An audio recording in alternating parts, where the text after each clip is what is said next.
From the meaning behind Teesside Lads record collections to stories of young women in the Eastern Cape of Africa, the CuriousMonkey Theatre Company uses real-life experiences to create unique productions. I spoke to the artistic director, Amy Golding, to find out about their quest to show that theatre is for everyone. So Amy, tell us about the CuriousMonkey Theatre Company. Okay, so CuriousMonkey is a company that I run it, I'm artistic director. It's been going for about almost 3 years, about 2.5 to 3 years. And it's about, we make theatre locally, and it's about bringing to life stories that deserve to be told. So we always work in a community with individuals or with groups to kind of be inspired by different stories that we hear, and then we work with writers and we create new pieces of theatre that we tour. We present them here in either theatre venues and community venues, and then we tour nationally.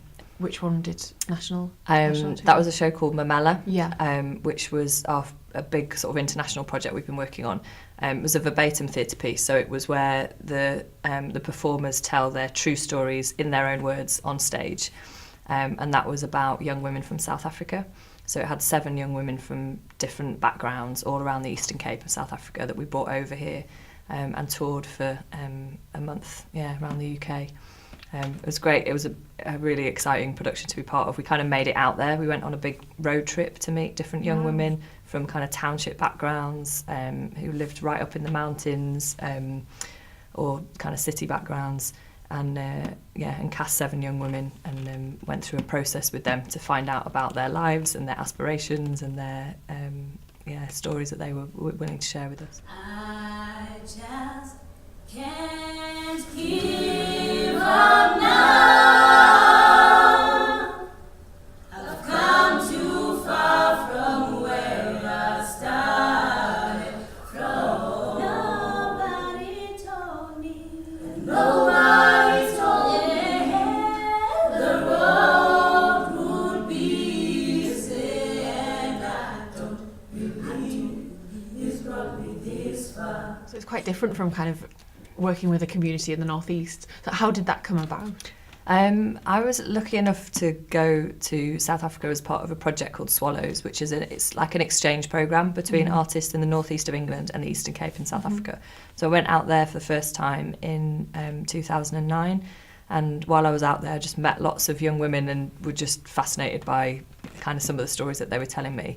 And at the time I was working on a verbatim theatre piece here in Newcastle, using those kind of techniques where you record, you do sort of interviews and group discussions with people, record them, transcribe it, and then a writer edits it together. So it's exactly in the words that it was said the first time, with every and ah and Wow. So yeah.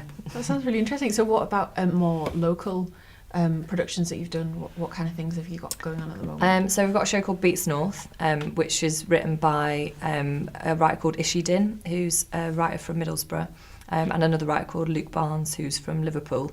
And we worked with loads of young men in Teesside, and it was looking specifically at young northern men and music and their relationship to music.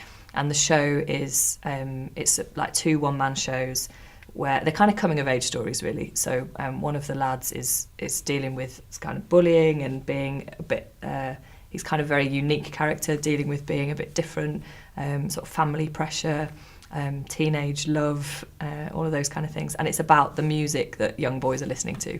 So if they're playing guitars in their bedrooms, or they're kind of singing along to power ballads behind closed doors. Or, and the piece has the whole of the soundtrack is done by a live scratch DJ who plays alongside the pieces of theatre, and it's quite integrated. The music and the text in the performance is quite integrated. It seems like the work that you do is quite focused on getting people who might not necessarily go to the theatre that often, and just to come along and try it out. And it seems like it's quite intergenerational as well. Is that something that you think is important? Yeah, absolutely. I think a lot of people feel really scared about theatre. They feel like it's done in fancy buildings that aren't for you, and that you need to go and sit there and be quiet and not speak, or pay expensive ticket prices, or and a lot of people feel alienated from that. And so the work we do with the company is about trying to break that down. We put theatre in community centres or in places like non-theatre spaces, as well as theatre venues. The first play that we made was about women who worked in the WAF in the Second World War in a bunker in Kenton. there was this incredible story about the work of these women who were working as plotters and basically saved the North East from being completely bombed to smithereens on this particular day in 1940. So with that one, we had literally sort of 7-year-olds from a community right up to like 90-year-old women who, could recognise all of those stories from their experience of wartime. And the process for that one involved an intergenerational process. So we got a lot of teenage girls from Cowgate working with older women in old people's homes and retirement homes in North Shields and in Cowgate, and got them talking to each other to dispel that thing of, the younger people going, oh, they're a bit spooky or a bit smelly or a bit, they're kind of, I don't understand those kind of older people. And the older people going, oh, I'm a bit scared to go out because there's these teenagers on the street. And actually it got them sharing stories and talking to each other, which was brilliant.